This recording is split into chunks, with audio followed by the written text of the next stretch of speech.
Assalamualaikum warahmatullahi wabarakatuh. Alhamdulillah nahmaduhu ta'ala wa nasta'inuhu wa nastaghfiruh wa na'udzu billahi min shururi anfusina wa min sayyiati a'malina. May yahdihillahu fala mudilla lahu wa may yudlilhu fala hadiya lahu. Wa asyhadu an la ilaha illallah wahdahu la syarika lahu wa asyhadu anna Muhammadan abduhu wa rasuluhu la nabiyya ba'dah.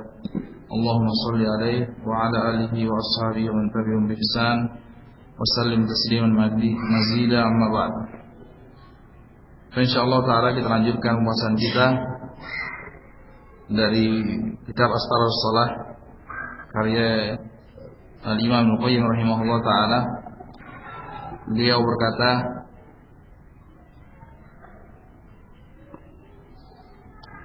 pada Allah SWT ibadahul mu'minin al-muwahhidin ila hadis salawatul khams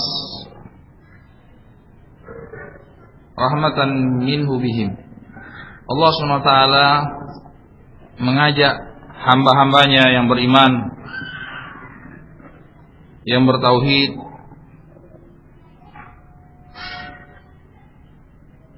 untuk melaksanakan salat 5 waktu sebagai bentuk rahmat kasih sayang dari Allah SWT kepada mereka. Dan Allah Subhanahu wa taala telah persiapkan beraneka ragam ibadah di dalamnya agar hamba tersebut mendapatkan berbagai macam pahala serta kenikmatan dengan ucapannya, dengan perbuatannya, dengan gerakannya, dengan diamnya di dalam salat tersebut. Ya, segenap ibadah, tangannya bergerak, itu ibadah di dalam salat. Matanya menatap tempat sujud, itu ibadah, dinilai di sisi Allah SWT. Kakinya ketika sujud, kemudian dia membungkuk ruku, itu ibadah.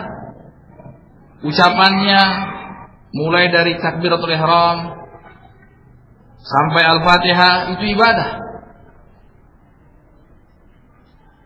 Dan masing-masing ada ganjarannya di sisi Allah Subhanahu wa taala. Masing-masing ada dapat pahala dari sisi Allah Subhanahu wa taala. Wa kana sirrus shalah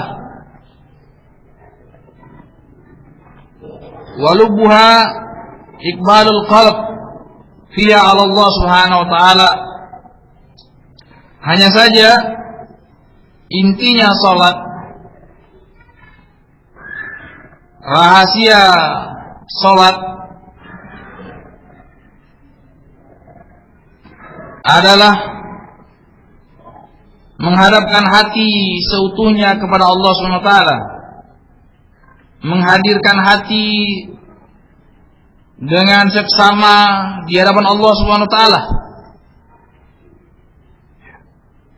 Maka apabila seorang hamba di dalam salatnya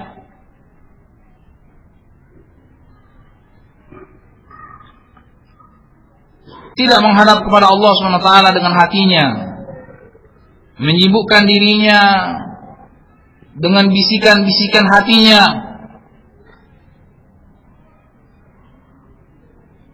ya, maka dia bagaikan seorang yang bertandang kepada seorang raja, mu'tadiran min khataya. Ya, dia minta uzur, minta pemakluman dari segenap kesalahan. Ya kan? Ketika orang membaca takbiratul ihram, Allahumma ba'id baini wa baina khataayai kama ba'adta bainal masyriqi wal maghrib. Ini pengakuan secara tidak langsung bahwasanya seorang hamba itu memiliki segenap kesalahan. Ya Allah, jauhkanlah aku dengan kesalahan antara timur dan barat dan seterusnya. Artinya, kalau tidak dijauhkan oleh Allah Subhanahu wa taala, maka masing-masing kita akan dinaungi dengan segenap kesalahan. Dalam pada itu, mustamtiros haibajurihi, selain meminta pemakluman dari Allah Subhanahu wa taala, sekaligus minta kemuliaan Allah, minta kasih sayang Allah Subhanahu wa taala, minta kepada Allah Subhanahu wa taala perkara-perkara yang bisa membuat hatinya itu menjadi kuat, membuat hatinya menjadi kokoh di atas keimanan, agar senantiasa hati tersebut berada di atas khidmat, menkhidmat. Dalam keadaan seperti ini, seorang tatkala sholat, diandaikan karena namanya hati itu adalah malikul ajsam, malikul jasad, hati adalah rajanya, pemimpinnya anggota tubuh, tangan, mata, dan seluruhnya itu adalah bala tentaranya. Makanya Rasulullah SAW bersabda, inna fil jasadi la mudghah idza saluhat saluhal jasadu kulluh. Sesungguhnya di dalam tubuh seorang manusia itu ada segumpal darah, yang apabila segumpal darah tersebut baik, maka semuanya akan menjadi baik. Artinya apabila rusak, maka akan rusak semuanya. Dia adalah hati, dia adalah kalbu. Maka semuanya adalah bala tentaranya. Lisannya adalah bala tentara hati, matanya adalah bala tentara hati. Dan terkala seorang salat menghadap kepada Allah SWT, dia bagaikan seorang yang bertandang kepada seorang raja membawa pasukannya. Dan terkala di hadapan Allah SWT, walam yabqa illa munajatuhu bihi, yang semestinya dia tinggal sampaikan hajatnya, dia sampaikan pemakluman, uzur, saya punya kesalahan ini, saya punya kekurangan seperti ini, maafkan saya, dan saya punya hajat seperti ini, seperti ini, seperti ini, tunaikanlah hajat tersebut. Ya, terkala dia sudah di hadapan raja tersebut, tiba-tiba iltafata anil malik wa zagha anhu yaminan wa shimalan. Sudah dibukakan pintunya, tinggal sampaikan pemakluman, uzur-uzurnya, sampaikan kesalahan-kesalahannya, permohonan maaf, dan sampaikan hajatnya. Tiba-tiba malah dia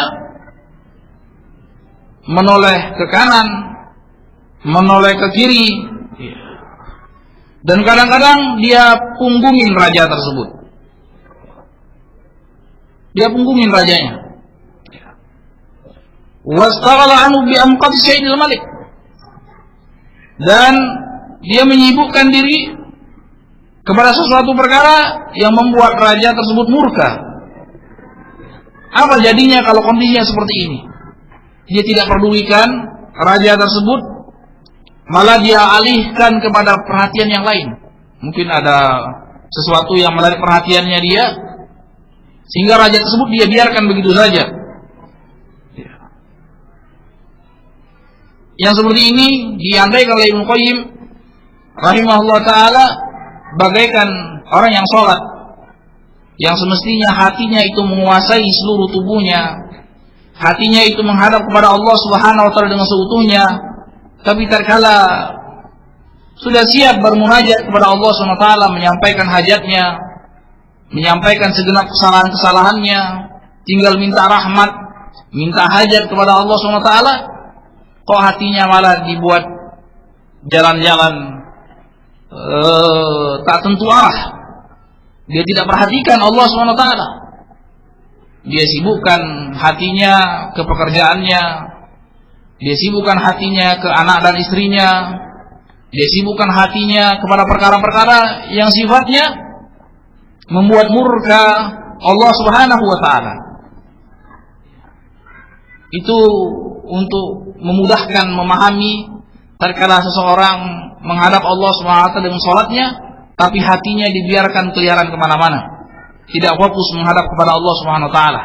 Ya, bayangkan seperti seorang yang bertandang kepada seorang raja, membawa pasukan, kemudian sampai di hadapan seorang raja tersebut, semestinya dia tinggal sampaikan uzur-uzur, segala macam kekurangan-kekurangan, segala macam hajat.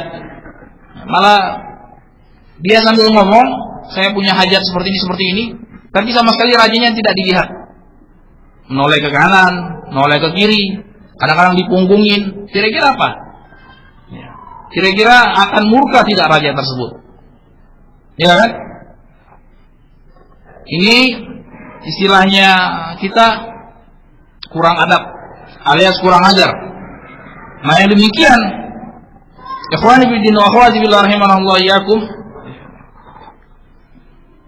demikianlah tatkala kita menghadap kepada Allah Subhanahu wa taala dengan salatnya, dengan salat yang kita lakukan, kemudian kita biarkan hati kita berjalan kemana-mana, tidak fokus menghadap kepada Allah Subhanahu wa taala. Akan tapi kalau itu dari kalangan manusia, pasti dia sudah memberikan suatu hukuman yang setimpal, memberikan ganjaran yang setimpal akibat kekurang ajaran yang dia lakukan. Itu sangat wajar. Dia akan dijauhkan dari raja tersebut, dia akan diasingkan, mungkin raja tersebut akan mengutus orang untuk memenjarakannya dan lain sebagainya. Tapi Allah Subhanahu wa taala, Karamul Malik, wajudihi wasi'atu birri wa ihsani ta'ba yasrif anhu an tilkal khidmah wal atba'. Tapi subhanallah, dengan kemuliaan raja tersebut, tetap saja dia baikin, dia kasih rahmat, dia kasih kebaikan, dia kasih hadiah. Ya, itulah keadaannya. Allah Subhanahu wa taala dengan kemuliaannya, dengan hikmahnya, dengan kasih sayangnya kepada kaum mukminin, tetap Allah Subhanahu wa taala berikan segenap nikmat taufik sehingga orang tersebut tetap dipakai. Ya. Artinya tetap dipakai dalam artian tetap diizinkan untuk berkhidmat kepada Allah Subhanahu wa taala. Tetap diizinkan untuk beribadah kepada Allah Subhanahu wa taala. Yang semestinya kalau untuk akal logika manusia, ini orang seperti ini tidak layak lagi untuk dijadikan berkhidmat, membantu raja. Ya, ada raja, kira-kira wajar menurut akal nalar pikiran manusia, orang ini nggak perlu lagi jadi gubernur seperti ini, atau tidak perlu lagi jadi menteri. Ini orang perlu diganti dengan orang yang lebih pantas. Dia sampaikan, semestinya dia sampaikan hajat-hajatnya, semestinya dia sampaikan laporan-laporannya, evaluasi kerjanya. Tapi dia tidak pedulikan raja tersebut, dia tidak pedulikan presiden tersebut, malah dia sibuk dengan yang lain. Dia sambil ngomong, saya ini, tapi dia noleh ke kanan ke kiri dan kadang dipunggungin rajanya. Ya. Mungkin tidak ada satupun di antara raja atau penguasa di dunia yang akan terima keadaan seperti ini.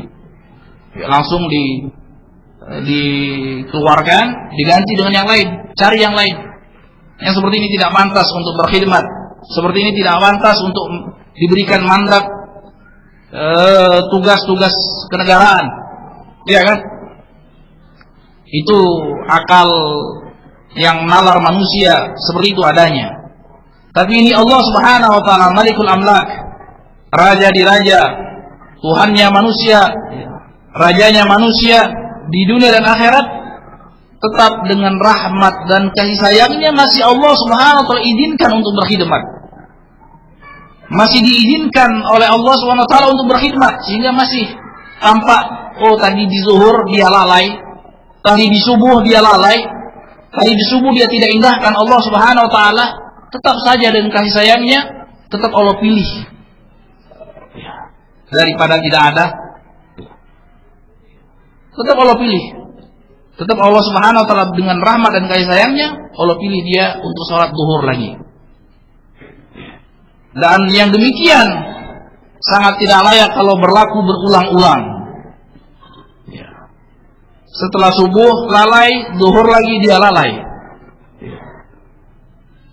Kemudian dari zuhur, asar lagi dia lalai. Terus sampai maghrib lalai terus. Ternyata 1 kali 24 jam 5 kali pertemuan dengan raja, dengan Allah SWT, dia lalai lagi. Bagaimana ternyata 2 kali 24 jam terus seperti itu. Sampai kapan? Sampai kapan dia tidak malu kepada Allah Subhanahu wa taala untuk memperbaiki keadaannya?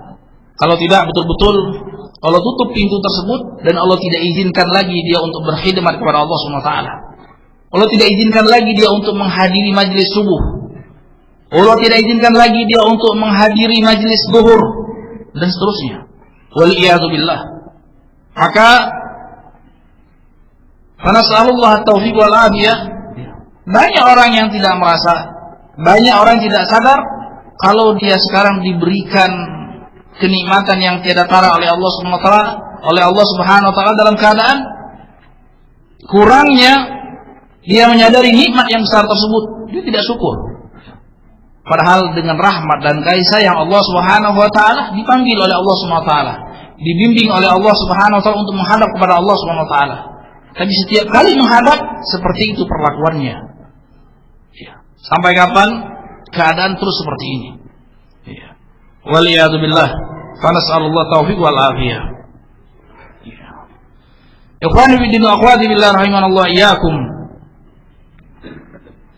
Dan setelah dipakai, setelah dipanggil oleh Allah SWT dalam keadaan masih tetap seperti itu, tidak sampai di situ saja rahmat dan kasih sayang Allah Subhanahu wa taala kepada kaum mukminin yang lalai tadi.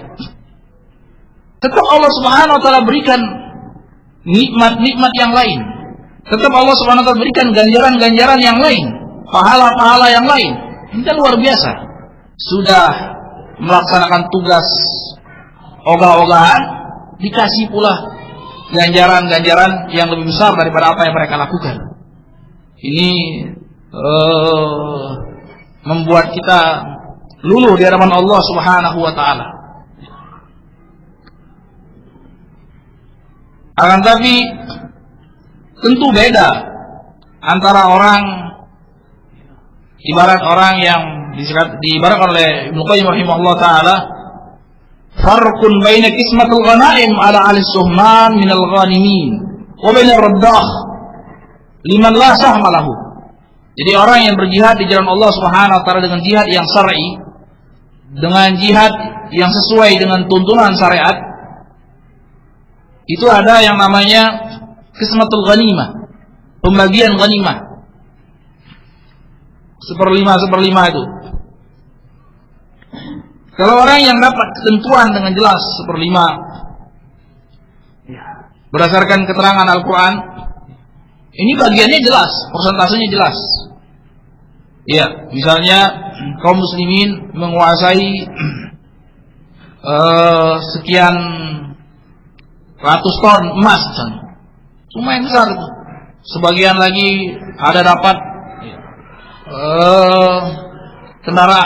hewan ternak, sebagian lagi dapat sebidang tanah.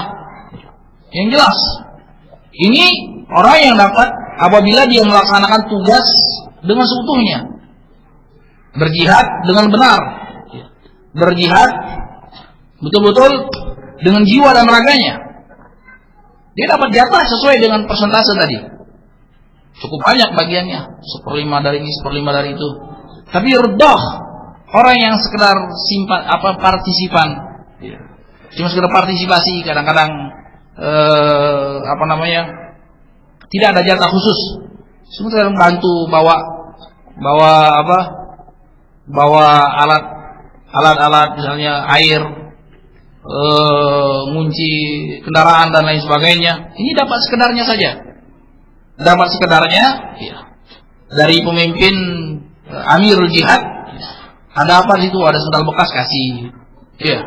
Ada mobil bekas kasih dan lain sebagainya. Beda dengan orang yang dapat jatah resmi pembagian kismatul jihad, kismatul ghanaim. Ya.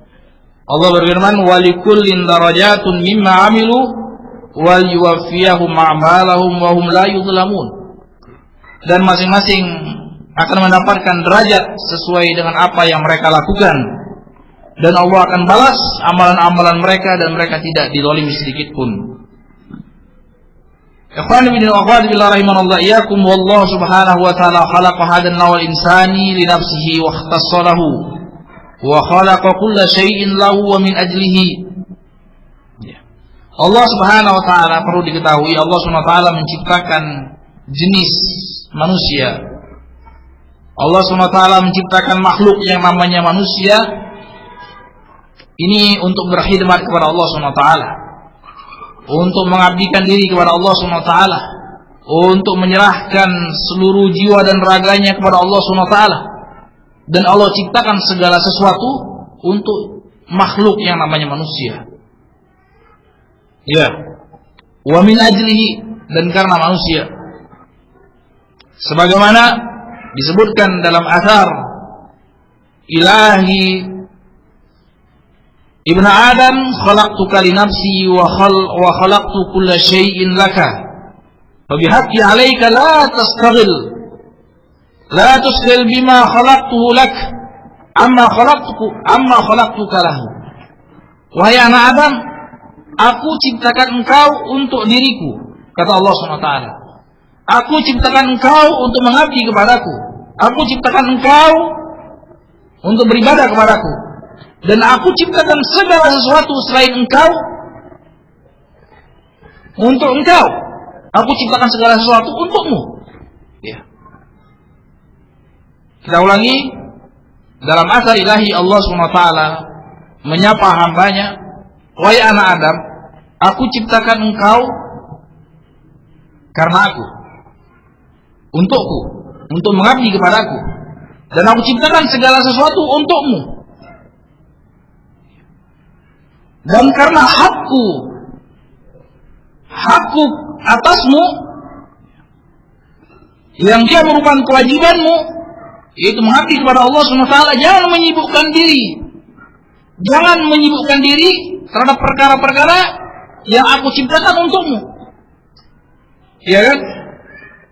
Artinya yang selain daripada itu, selain daripada Allah SWT, dari kalangan makhluk, ini tuh diciptakan untuk kita. Diciptakan untuk kita. Jangan kita menyibukkan suatu perkara yang sebenarnya itu adalah perkara yang bukan tujuan kita diciptakan oleh Allah Subhanahu wa taala. La tusghil bima khalaqtu lak amma khalaqtuka lahu. Semestinya kita menyibukkan diri, kita betul-betul memberikan totalitas kehidupan kita, jiwa dan raga kita, waktu dan pikiran kita betul-betul untuk Allah Subhanahu wa taala. Sementara terbalik, mayoritas manusia kecuali orang-orang yang dirahmati oleh Allah Subhanahu wa taala mencurahkan waktunya untuk perkara yang dia kepada perkara-perkara yang diciptakan oleh Allah Subhanahu wa taala untuk manusia tersebut. Terbalik. Ya kan?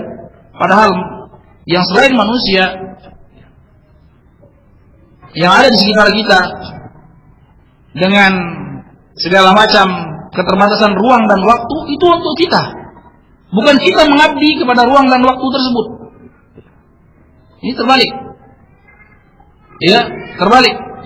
Mayoritas manusia mengabdi bukan kepada yang dia diciptakan untuknya, kepada Allah Subhanahu wa taala, tapi dia mengabdi, menghabiskan waktunya, menghabiskan hawa dan nafsunya kepada perkara-perkara yang dia tidak diciptakan karenanya. Dia disibukkan dengan perkara-perkara yang menjauhkan dia daripada Allah Subhanahu wa taala. Target utamanya, tugas dia di kehidupan dunia memberikan totalitas seutuhnya untuk beribadah kepada Allah Subhanahu wa taala. Jelas sudah. Wa ma khalaqtul jinna wal insa illa liya'budun. Allah Subhanahu wa taala telah menjelaskan, tidaklah aku ciptakan jin dan manusia kecuali hanya untuk beribadah kepada aku saja. Hanya untuk menyerahkan peribadahan kepada aku saja, bukan untuk yang selainnya. Bukan untuk selainnya, tapi yang ada hanya terbalik. Kita menyibukkan diri, mayoritas manusia menyibukkan diri dalam perkara-perkara yang dia tidak diciptakan untuknya. Padahal perkara tersebut diciptakan untuk manusia. Semuanya, semestinya yang ada di sekitar kita itu menjadi fasilitas untuk kita beribadah kepada Allah Subhanahu wa taala. Semuanya. Apa yang ada di sekitar kita semestinya itu dipakai sebagai fasilitas untuk kita mengabdi kepada Allah Subhanahu wa taala. Bukan dipakai untuk kita menjauhkan diri daripada Allah Subhanahu wa taala. Dan mayoritas manusia, apa yang ada di sekitarnya menjadikan dia tersibukkan dari Allah Subhanahu wa taala. Menjadi dia semakin jauh daripada Allah Subhanahu wa taala. Ya. Dalam asal yang lain Ibnu Adam, Allah Subhanahu wa taala berfirman, "Wa ya anak Adam, khalaqtuka li nafsi fala tal'ab." Wahai anak Adam, aku ciptakan engkau karena aku. Aku ciptakan engkau untuk beribadah kepadaku dan janganlah main-main. Janganlah engkau sia-siakan umurmu, waktumu. Wa takafaltu bi rizqika fala tat'ab. Dan aku jamin rezeki akan sampai kepadamu, janganlah engkau mempersulit diri. Ibnu Adam, utlubni tajidni. Wahai anak Adam, carilah aku, engkau akan dapati aku. Wa in wajadtani wajadta kulla syai'. Kalau engkau dapati aku, engkau akan mendapati segala sesuatu. Apa yang diidam-idamkan oleh manusia, engkau akan dapati semuanya. Kebahagiaan lahir dan batin engkau akan dapati seutuhnya kalau engkau telah mendapati aku, kata Allah Subhanahu wa taala. Wa in futtuka fataka kulla syai'. Kalau engkau tidak dapati aku, maka engkau tidak akan mendapati segala sesuatu. Akan hilang segala sesuatu yang dia merupakan tujuan asasi kehidupan manusia, yaitu kebahagiaan yang hakiki di kehidupan dunia ini dan akibatnya sampai kepada kebahagiaan yang kekal di akhirat kelak. Apabila kita tidak mendapati Allah, maka segala perkara tidak akan kita dapati.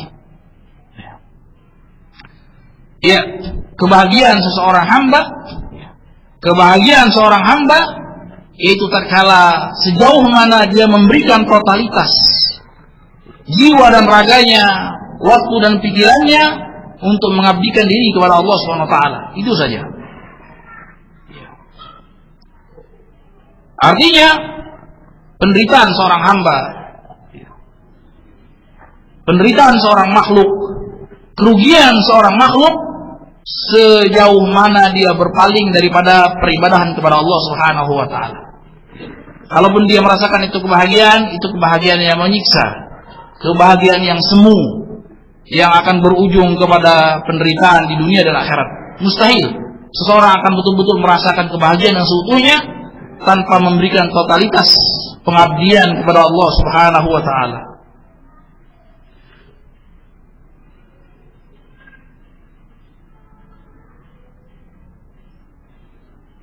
Wa ja'ala subhanahu wa ta'ala as-salah sababan musilan ila qurbihi. Dan Allah jadikan yang namanya salat itu sebagai sebab yang menyampaikan seorang hamba mendekat dengan Allah Subhanahu wa taala. Bermunajat, berbisik-bisik. Diibaratkan salat itu seperti orang berbisik-bisik. Berbisik-bisik tidak bisa dari jauh, dari dekat. Kalau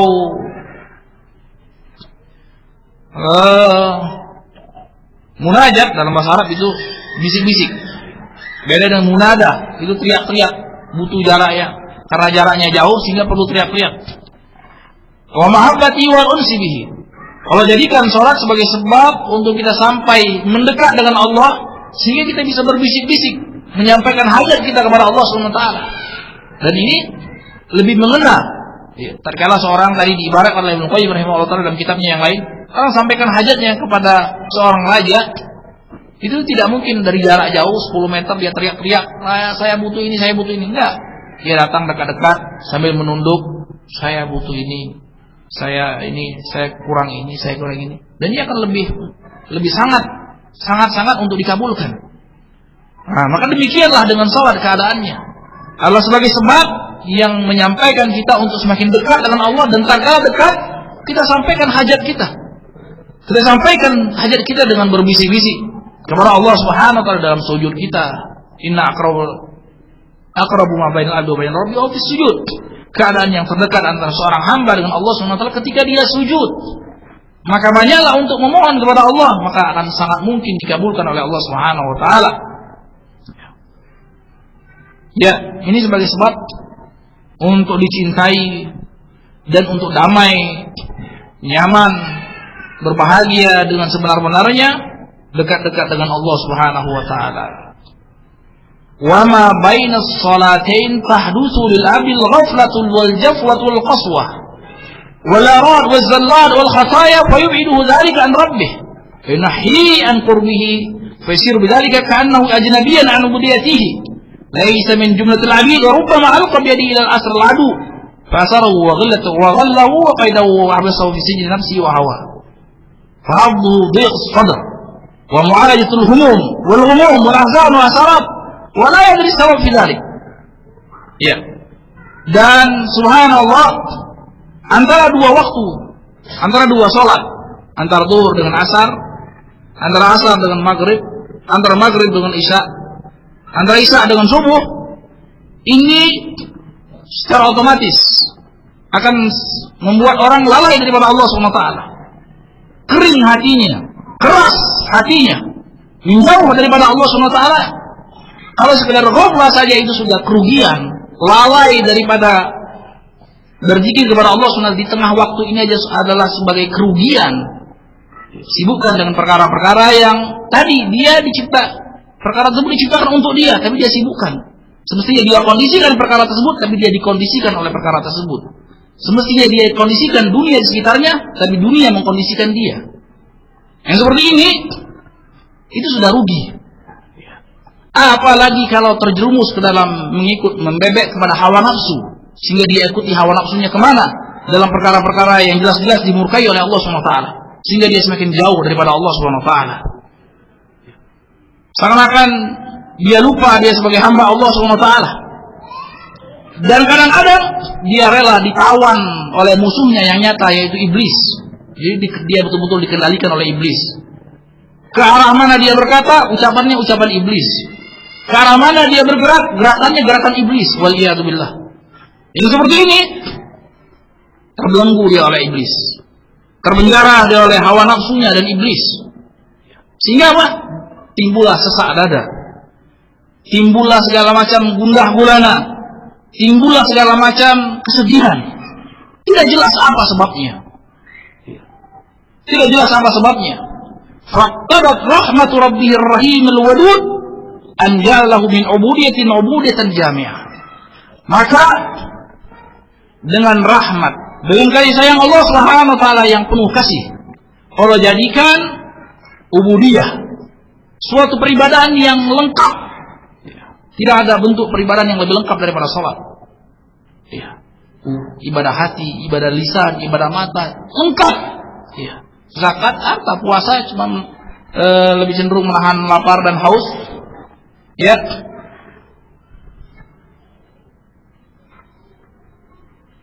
Mukhtalifatul ajza yang berbeda-beda. Wal halat, keadaan pun berbeda-beda. Yasbi ikhtilaful ahdath allati kanat min al-ard. Yang berbeda-beda keadaannya, kejadiannya. Yasbi syiddati hajati ila nasibin min kulli khairin ajza'i tilkal ubudiyah. Ya, dengan hikmat dan rahmat Allah SWT, dengan kasih sayang Allah SWT, Allah jadikan tadi antara fase satu sholat dengan sholat yang lain. Kembali lagi dia dari zuhur ke asar, sekian macam kelalaian yang dia lakukan, jauh betul-betul daripada Allah SWT, mati dia. Masalul Man dzakarallahu subhanahu wa ta'ala yadhkur kama talil hayy wal mayyit. Perumpamaan orang yang berzikir kepada Allah dan orang lalai daripada Allah subhanahu wa ta'ala dalam segala macam aktivitasnya seperti orang yang hidup dan orang yang mati. Dia hidup tapi mati. Iya. Apalagi kalau sekiranya segenap kesalahan, segenap kemaksiatan, segenap kemungkaran yang dia lakukan, selain lalai, kemungkaran pun dia lakukan. Iya. Semakin jauh dan lama-lama dia tertawan oleh iblis dan hawa nafsunya. Tapi dengan kasih sayang Allah SWT, Allah panggil lagi. Allah panggil lagi untuk menghadap kepada Allah SWT dengan salat berikutnya, salat asar lagi. Iya. Ini dengan rahmat dan kasih sayang Allah SWT. Semestinya akal manusia, akal pikiran manusia tadi kita telah sebutkan, orang yang seperti ini tidak perlu layak dipanggil kembali, dilupakan saja. Tidak layak dia untuk mengabdi lagi kepada raja, lupakan saja dia, cari yang lain, yang lebih berkompeten, yang lebih mengerti tugas dari raja tersebut. Ini tidak ngerti, tidak tahu masalahnya, sehingga ibadah yang mulia, tugas yang mulia tersebut sama sekali tidak berkesan. Rutinitas yang tidak memberikan kesan baginya, sehingga ya keluar masuk seperti itu saja, tidak ada tambahan iman, sekedar melepaskan kewajiban beban. Padahal sebenarnya dikatakan di awal-awal kata Imam Qayyim rahimahullah taala, ini sebagai ma'dubah, hidangan yang lezat di tengah laparnya seorang yang lapar, yang hampir 2 hari 2 malam tidak ketemu makan, kemudian disuguhi dengan hidangan yang lezat, minuman yang melegakan dengan segala macam bentuk makanan dan minuman. Ini kan tinggal santap saja, tapi tidak ngerti minuman dan makanan bukannya dimanfaatkan sesuai dengan keperluan, tapi tidak diperdulikan, sehingga semakin kering, semakin lapar, semakin haus. Ikhwan Widdin, dia sekedar datang ke undangan, tapi dia tidak manfaatkan hidangan-hidangan yang disuguhkan raja tersebut. Iya. Ikhwan Widdin wa akhwati billah rahimanallah iyyakum, demikianlah keadaan salat. Dengan rahmat dan kasih sayang Allah SWT, Allah jadikan salat ini sebagai rahatul mukmin, sebagai tempat rehatnya seorang mukmin. Iya. Ya. Makanya Rasulullah SAW bersabda, "Hubbiba ilayya min dunyakum at-thib wan nisa wa ju'ila qurratu 'aini bis-shalah." Dijadikan aku oleh Allah SWT mencintai para istri dan wangi-wangian dari perkara duniawiyah. Akan tapi yang menyejukkan hatiku, yang menenangkan mataku, yang menenangkan jiwaku itu salat. Seperti itu seutuhnya sebenarnya seyogianya seorang anak manusia. Makanya dia berkata kepada Bilal, Rasulullah SAW, "Ya Bilal, arihna bis salat." Wahai Bilal, buat kami ini rahat. Rahat itu ketenangan, kenyamanan, kebahagiaan dengan salat. Artinya Bilal segera qomat, kita mau masuk kepada taman yang penuh dengan keindahan, taman yang menyejukkan jiwa, yang tadinya sudah mulai ada kegersangan, kekeringan. Ketika masuk ke taman tersebut menjadi tenang, menjadi nyaman, dingin, sejuk. Seperti itu keadaannya seorang mukmin semestinya tatkala dia berada di dalam salatnya. Iya. Insyaallah taala sampai di sini dulu, sudah sampai masuk waktu zuhur. Mudah-mudahan Allah Subhanahu wa taala memberikan taufik kepada kita agar kita menjadi hamba-hambanya yang menghargai nikmat yang besar dari Allah Subhanahu wa taala dengan hidayah, terkhususnya dengan suatu amalan yang mulia yaitu salat.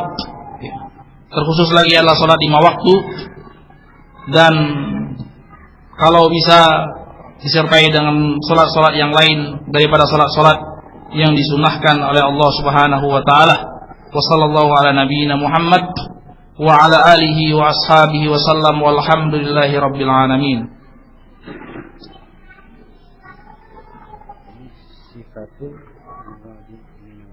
Ya.